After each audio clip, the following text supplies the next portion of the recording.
നമ്മുടെ സ്വത്താടിയത്.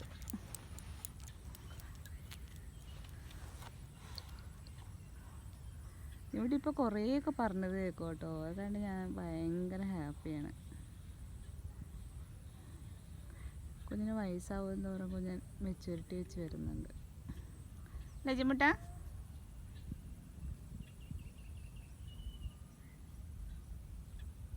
ഒത്തിരി പണിക്കാരുണ്ട് കേട്ടോ. എല്ലാം തമിഴ്നാട്ടുകാരാണ്. ഒരെണ്ണം നമ്മൾ മലയാളീസ് ഇല്ല, എല്ലാം തമിഴ്നാട്ടുകാരാണ്.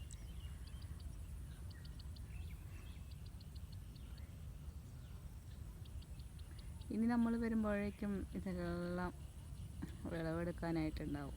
നമ്മളിനി ആകെ 2-3 ദിവസം കൂടി ഉണ്ടാവുള്ളൂ എന്ന് തോന്നുന്നു കേട്ടോ. തിരിച്ച് ബാക്ക് ടു ബാംഗ്ലൂർ.